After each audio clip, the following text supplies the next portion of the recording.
Close Amber Tamblyn is not pleased with her friend Rose McGowan's decision to speak out against Hollywood actresses who plan to wear black to the Golden Globes in protest of UAL harassment. Meryl Streep has responded to criticism from Rose McGowan, who on Saturday specifically called the actress out for her silence around Harvey Weinstein. "It hurt to be attacked by Rose McGowan in banner headlines this weekend, but I want to let her know I did not know about Weinstein's crimes, not in the 90s when he attacked her, or through subsequent decades when he proceeded to attack others," wrote Streep in a letter sent to USA Today by her rep, Leslie Dart. Streep added, "I wasn't deliberately silent. I didn't know. I don't tacitly approve of. I didn't know. I don't like young women being assaulted. I didn't know this was happening." The clash originated over speculation that actresses, including Streep, plan to wear black gowns to the upcoming Golden Globes on January 7 to protest UAL harassment of women. Rose McGowan raises her fist as she speaks during the Women's Convention in Detroit in October. Photo, Junfu Han, Detroit Free Press. The news rankled McGowan. In a tweet that appears to have been taken down, McGowan wrote that actresses, like Meryl Streep, who happily worked for the pig monster, are wearing black at Golden Globes in a silent protest. "Your silence is the problem. Yeah, we'll accept a fake award breathlessly affect no real change. I despise your hypocrisy. Maybe you should all wear Marchesa." Marchesa is the red carpet-friendly fashion line co-created by Georgina Chapman, the estranged wife of Weinstein. Streep says after she read the commentary, she tried to reach out to McGowan. More, Steven Spielberg on timely new film, The Post, "History is certainly repeating itself. Rose and broadcast something untrue about me, and I wanted to let her know the truth. Through friends who know her, I got my home phone number to her the minute I read the headlines. I sat by that phone all day yesterday and this morning, hoping to express both my deep respect for her and others very in exposing the monsters among us, and my sympathy for the untold, ongoing pain she suffers," the Post star wrote. "I hoped that she would give me a hearing. She did not, but I hope she reads this." Some, like Amber Tamblyn, came to Streep's defense, stating that targeting other forms of protest was beneath McGowan.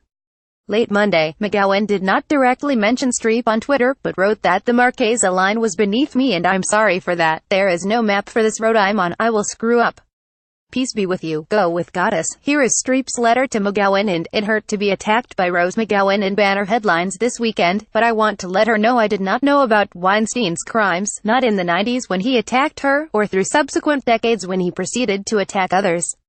I wasn't deliberately silent. I didn't know. I don't tacitly approve of. I didn't know. I don't like young women being assaulted. I didn't know this was happening. I don't know where Harvey lives, nor has he ever been to my home. I have never in my life been invited to his hotel room. I have been to his office once, for a meeting with Wes Craven for Music of the Heart in 1998. HW distributed movies I made with other people. HW was not a filmmaker, he was often a producer, primarily a marketer of films made by other people, some of them great, some not great. But not every actor, actress, and director who made films that HW distributed knew he abused women, or that had Rose in the 90s, other women before and others after, until they told us. We did not know that women's silence was purchased by him and his enablers. HW needed us not to know this, because our association with him bought him credibility, an ability to lure young, aspiring women into circumstances where they would be hurt. He needed me much more than I needed him, and he made sure I didn't know. Apparently he hired ex-Mossad operators to protect this information from becoming public." Rose, and the scores of other victims of these powerful, moneyed, ruthless men face an adversary for whom winning, at any and all costs, is the only acceptable outcome. That's why a legal defense fund for victims is currently being unveiled, to which hundreds of good-hearted people in our business will contribute, to bring down these, and help victims fight this scourge within. Rose and broadcast something untrue about me, and I wanted to let her know the truth. Through friends who know her, I got my home phone number to her the minute I read the headlines. I sat by that phone all day yesterday and this morning, hoping to express both my deep respect for her and others very in exposing the monsters among us, and my sympathy for the untold, ongoing pain she suffers.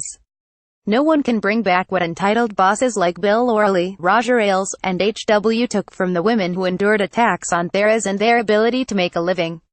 And I hoped that she would give me a hearing. She did not, but I hope she reads this. I am truly sorry she sees me as an adversary, because we are both, together with all the women in our business, standing in defiance of the same implacable foe. A status quo that wants so badly to return to the bad old days, the old ways where women were used, abused and refused entry into the decision-making, top levels of the industry. That's where the cover-ups convene. Those rooms must be disinfected and integrated before anything even begins to change. Read or share this story. https://usat.ly/2oc55w